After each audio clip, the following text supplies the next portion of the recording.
What's going on, everybody? It's Stas here. Welcome back to another video. So I've been getting a bunch of questions recently about Chinese stocks. Are Chinese stocks getting delisted? Is it time to sell your Chinese stocks? Sell JD, sell Alibaba, sell NIO, sell Tencent, right? There's a lot of scrutiny around the Chinese stocks right now. So I wanted to break it down for you guys. I have a bunch of notes here on my iPad, and I want to give it to you all in a very simple, easy to understand fashion on what the heck is going on. So if you all find value, hit the like button, subscribe to the channel, and don't forget to get your 4 free stocks from WeBull down below, and let's get right into the video. So first and foremost, there's an important battle right now between the U.S. financial regulators and their Chinese counterparts. At stake are hundreds of Chinese public companies with over $1 trillion worth of shares trading in the U.S. that are threatened with delisting from the U.S. stock markets.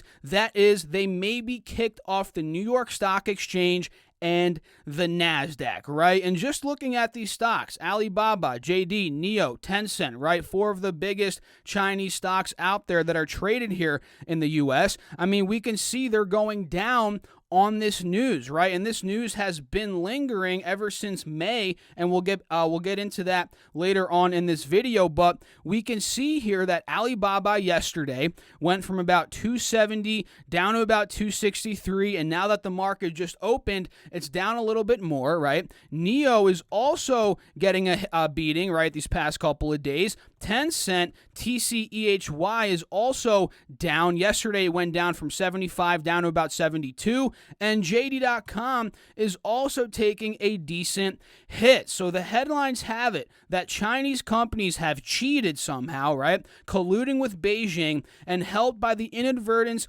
of U.S. regulators, they have evaded and avoided compliance with regulations that apply to all American public companies, to almost all foreign companies except the Chinese, and which should apply to the Chinese firms trading on exchanges here. So overall, regulation, they're pretty much avoiding the regulation here from the U.S., and we'll get into that a little bit later on in this video. And to say that they should apply is not to state a goal or an aspiration. It is a straight reading of settled U.S. law. So according to U.S. law, Chinese stocks, they must apply, or they must comply rather, to these regulations set by the U.S. law. But somehow, some way, they're getting around it. They're slivering around it somehow. And the current failure, quote unquote, this is from senators writing this, the current failure of China to comply with our laws and play by the same rules as everyone else puts American investors and the credibility of our markets at risk, right? And we've seen some other Chinese companies yesterday with Candy Technologies. We'll talk about that in a little bit. And a couple months ago with Luckin Coffee, we've seen fraud arise in these companies, right? If you guys remember, Luckin Coffee, they completely cooked the books. I forget exactly the specific numbers, but they completely lied on their financial statements, right? And you guys can see what happened to Luckin Coffee. I mean, this stock got completely delisted. It went from $50 down to $2. Now it's off of the NASDAQ. I don't even know where you could trade it, maybe on OTC. But either way, you can see the risk here if these companies get regulated and let's say they aren't being honest with their numbers, well, they can get delisted and the stock could crater and really lose most, if not all, of its value. So back in May, right, I mentioned this a couple minutes ago, back in May, the Senate approved the awkwardly named Holding Foreign Companies Accountable Act. It seeks to close a long-standing loophole. Let me go back here to Baba to see some live action. It seeks to close a long-standing loophole in the system of financial regulation, which has allowed hundreds of companies to operate for decades in open defiance of the U.S. law. The overwhelming majority of these rogue companies are Chinese firms that have listed or cross-listed, which means they're in Hong Kong, different markets in China, and here, or exchanges in China, and here in the New York Stock Exchange and the NASDAQ, right? And the Senate's vote was unanimous, right, to actually, go against this. The Senate's vote was unanimous, rare in the current climate, right, which can be interpreted as both a political bow shoot aimed at Beijing and as an enough is enough message to a particular set of Washington bureaucrats. And the bureaucracy here in question, which actually oversees a lot of these companies and they're supposed to audit and regulate these companies, is the Public Company Accounting Oversight Board, also known as the PCAOB. And I'll link this article down below, guys. You should definitely go read this if you want more insight, but I'm pretty much just, summarizing it here in this video. So that is the bureaucracy in question, and all publicly traded companies must produce audited financial statements annually. An audit is a thorough review of the company's financial information, as well as the underlying business documentation supporting that information, and importantly, the company's processes and safeguards to prevent errors or fraud, which again, we saw Luckin Coffee, completely fraudulent, went from 50 to 2, now it's delisted. And before that, we thought, hey, Luckin Coffee was a legit company. They were kind of, quote unquote, the Starbucks of China. They were doing well, but we see now that they were cooking the books, right? And Chinese firms, this is the kicker here, guys. Chinese firms are audited by Chinese auditors, right?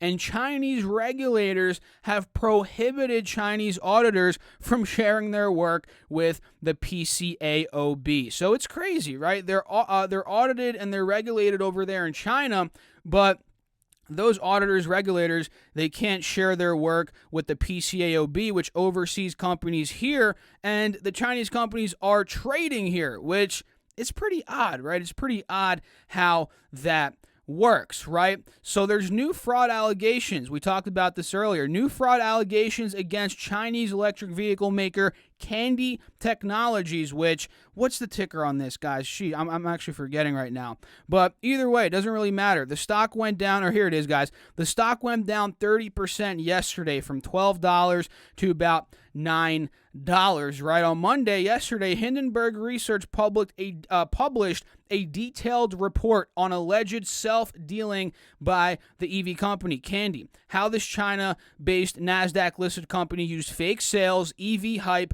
to nab $160 million from U.S. investors. And on Wednesday, the House, which is tomorrow, this is big stuff here, guys, again, which is why a lot of these Chinese stocks are selling in anticipation of this.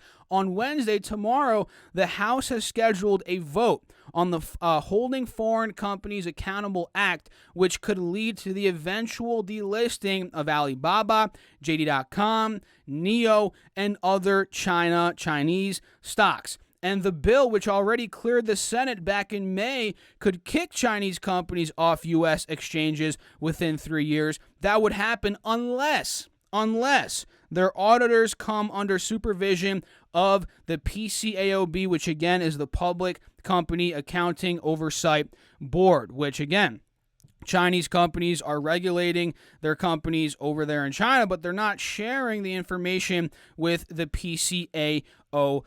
So overall here, guys, and there's a little bit more in notes here that I want to go over in a second, but overall, I'm not extremely worried. Quite honestly, I'm not that worried. I think a lot of these big Chinese companies, they're not really hiding much. Alibaba, JD.com, NIO, Tencent. Sure, there could be some that are a bit shady. Some of the smaller ones. There's about 150 or actually 138 listed Chinese firms on the New York Stock Exchange and the NASDAQ. There could be one or two that maybe aren't being completely honest, but the big dogs, the big names, I think if they do comply here with the PCAOB, they're audited, they're regulated, their books are thoroughly audited, there's no really risk here of them being kicked off, right?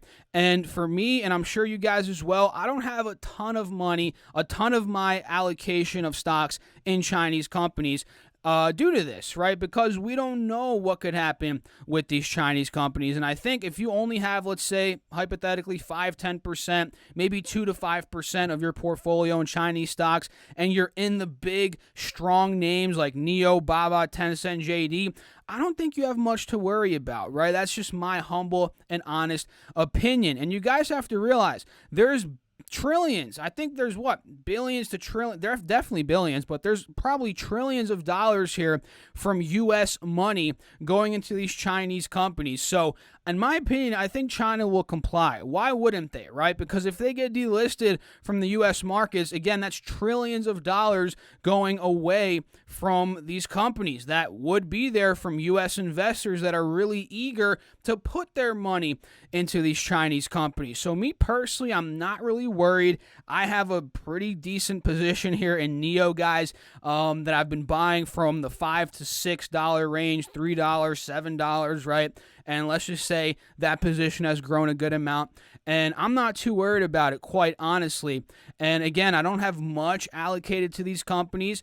You know, I'm mostly in U.S. stocks, but that's just my humble opinion. And I'd love to know your thoughts down below in the comments. And getting a little bit into the delisting aspect here, delisting doesn't mean that the company's shares can't trade, right? They just can't trade on the exchange, the New York Stock Exchange, the NASDAQ, with the attendant safeguards and assurances. Because again, New York Stock Exchange, NASDAQ, there's strict rules that you have to abide by to be in those indexes, or not the indexes, in those exchanges, to be trading on those exchanges.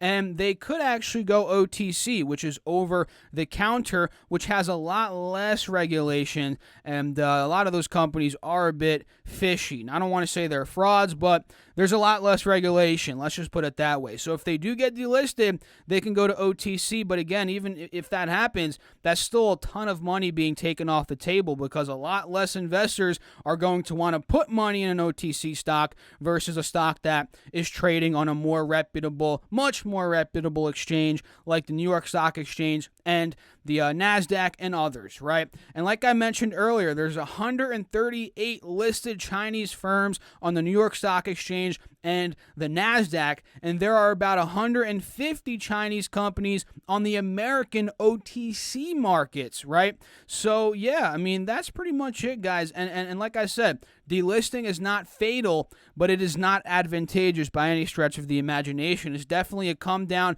for a previously listed company in terms of reputation and other considerations, which could lead to less investors wanting to be a part of it, right? So that's pretty much it. How long is this video? About 12 minutes? Perfect. That's what I wanted it to be, right? So I hope you guys got some value. I hope you guys got an understanding, an overview of what the heck is going on. Watch out for what the House votes on tomorrow, Wednesday. That could definitely affect what is going on here in the short term, at least, with these stocks. And is it necessarily time to dump these, sell out?